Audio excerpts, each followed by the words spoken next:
ఓం కొండదేవత మహాశక్తి సమ్మక్క సారలమ్మ వనదేవత వనదుర్గ ఓంకారు రూపిణి లక్ష్మీ కళ్యాణి మహాదేవత కుర్రో కుర్రు అమ్మ పలుకు జగతమ్మ పలుకు సమ్మక్క పలుకు సారలమ్మ పలుకు వనదేవత పలుకు జాయ్ కొండదేవత అమ్మవారు ఆశీస్సులు ఉండాలి. వృశ్చిక రాశి ఫలితాలు. ఈ రాశి వాళ్ళకి ఆదాయములో 8, ఖర్చు 14, రాజపూజిత 4, అవమానాలు 5. ఈ రాశి వాళ్ళకి అదృష్టము, జీవితము, లలాటకము, యోగము, నక్షత్రము, స్థాన బలము, పూజ బలము, యోగ బలము. ఓం శక్తి. అదృష్ట జాతకములో చూసుకుంటే వీళ్ళకి జాతక ఫలితములో వృశ్చిక రాశి ఫలితాలు యోగములో చూసుకుంటే విశాఖ నక్షత్రము, అనురాధ నక్షత్రము, జ్యేష్ఠ నక్షత్రము, ఈ 3 నక్షత్రములు కలిస్తేనే వృశ్చిక రాశి ఫలితాలు. ఈ వృశ్చిక రాశి వాళ్ళకి అదృష్టము, చేసే కార్యక్రమాలు ఆదాయములో తక్కువైనా కూడా ఖర్చు ఎక్కువగా కనబడుతుంటుంది. ఖర్చు ఎక్కువైనా కూడా ఆదాయం తక్కువైనా కూడా ఇలా ఆదాయాన్ని పెట్టి వీళ్ళకి ఒక స్థాయిగా ఎదగాల్సిన యోగం అనేది ఇలా జాతక ఫలితంలో కనబడుతుంది. కానీ ఏ విషయమైనా కూడా మనసులో ఉన్న విషయాలని యథార్థంగా మాట్లాడతారు. మనసులో ఒకటి, బయట ఒకటి, నటించే నటన అనేది వీళ్ళకు ఉండదు. ఏదైనా ఓపెన్గా ఉంటారు.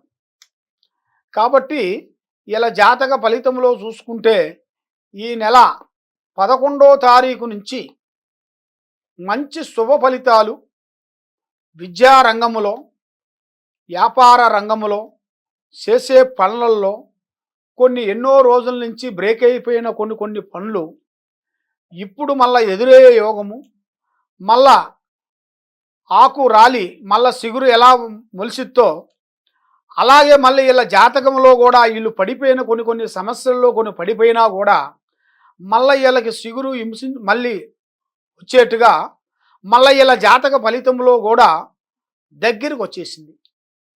ఆ భగవంతుడు దయ వల్ల మంచి శుభ ఫలితాలు, మంచి కార్యక్రమాలు, మంచి విదేశాల ప్రయాణాలు, వీళ్ళు చేసే ఉద్యోగాల విషయాల్లో కూడా పెద్ద స్థాయికి ఎదగాల్సింది కూడా చదువు రంగంలో కూడా ఐఏఎస్, ఐపీఎస్ లాంటి పెద్ద చదువుల్లో కూడా వీళ్ళకి పెద్ద అభివృద్ధిగా రావాల్సిన జాతక ఫలితాలు అతి త్వరలోనే కనబడుతున్నాయి. కానీ తప్పకుండా అనుకున్న విషయాలని వీళ్ళు సాధించగలుగుతారు, కష్టపడతారు, పూర్తి చేస్తారు. ఇష్టం లేని పనులు కూడా ఇష్టం చేసుకొని కష్టంగా దాన్ని భావించేసి ఎన్నో విధానాలుగా ఆలోచన చేసి ముందుకు రావాల్సిన యోగం అనేది ఇలా జాతక ఫలితంలో కనబడుతుంది. కానీ వీళ్ళు ఎక్కువగా స్నేహాలు అనేది ఎక్కువ చేయకూడదు. ముగ్గురు కలిసి స్నేహం కానీ చేసే బిజినెస్ వ్యాపారాలలో కూడా పార్ట్నర్షిప్ అనేది ఉంటే, పొత్తు అనేది ఉంటే చాలా వరకు వీళ్ళకి నష్టాలే కనబడుతున్నాయి. ఏది చేసినా కూడా స్వశక్తిగా సొంతంగా పోరాడితే వీళ్ళ జాతకంలో పెద్ద స్థాయికి ఎదుగుతారు. కాబట్టి కుటుంబంలో కొన్ని సమస్యల్లో కొంచెం బాధపడుతూ ఉంటారు. కొన్ని సమస్యల్లో కొంచెం బాధపడుతూ అనేకమైన విధానాలుగా ఆలోచనలు, విధానాలు కొన్ని కనబడుతున్నాయి. వీళ్ళకి సర్పదోషం కనబడుతుంది. సర్పదోషం అంటే పాము దోషం. ఆ పాము దోషం వల్ల వీళ్ళు ఎంత ఎదిగినా కూడా ఒక్క కాటు ద్వారాగా మళ్ళా కింద పడిపోతుంటారు. ఆ పాము కాటుకి ఎలాగా ఇబ్బంది అయిపోతుందో అదే విధంగా ఇలా జాతక ఫలితంలో చూసుకుంటే ఎక్కడో ఎదుగుతారు, ఆటోమేటిక్గా మళ్ళీ పడిపోతుంటారు.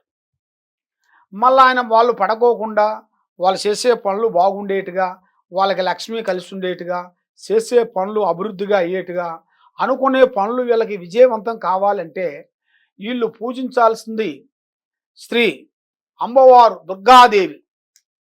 శ్రీ దుర్గాదేవి పూజ, అమ్మవారు కనకదుర్గాదేవి పూజ చేసిన వెడల వీళ్ళకి అష్టైశ్వర్యాలు, భాగ్యభోగాలు, మనశ్శాంతి ప్రాప్తి కలుగుతాయి. వీళ్ళు ఏ విధంగా అనుకుంటున్నారో ఆ విధంగా వీళ్ళు తప్పకుండా పూర్తి చేయగలుగుతారు. వీళ్ళకి ఎలాంటి దోషాలు ఉన్నా కూడా ఆ శాంతం హోమం చేసుకుంటే వీళ్ళ కుటుంబంలో మెయిన్గా ఉండాల్సిన లక్ష్మీ హోమం, గణపతి హోమం, దుర్గా హోమం ఈ 3 హోమాలు వీళ్ళ కుటుంబంలో చేయించిన వెడల, ఇంట్లో గాని లేదా దేవుడు గుడిలో గాని చేయించిన వెడల వీళ్ళకి మంచి శుభ ఫలితాలు వీళ్ళు పొందుతారు. వీళ్ళు అనుకున్న పనులు జయప్రదంగా అవుతాయి. ఇంకా ఎలాంటి సందేహాలు గాని, ఎలాంటి డౌట్ గాని ఉన్నా గూడా తప్పకుండా మమ్మల్ని సంప్రదించండి. మీకు ఏ డౌట్ ఉన్నా, ఎలాంటి ప్రాబ్లమ్ ఉన్నా, ఎలాంటి టెన్షన్‌లో ఉన్నా, ఎలాంటి బాధల్లో ఉన్నా గూడా తప్పకుండా మేము మీకు ఒక సొల్యూషన్ చెప్పి దానికి ఏం చేయాలో మేము రెమెడీ చెప్పగలుగుతాము. సర్వోజన సుఖినో భవంతు. ఓం నమః శివాయ.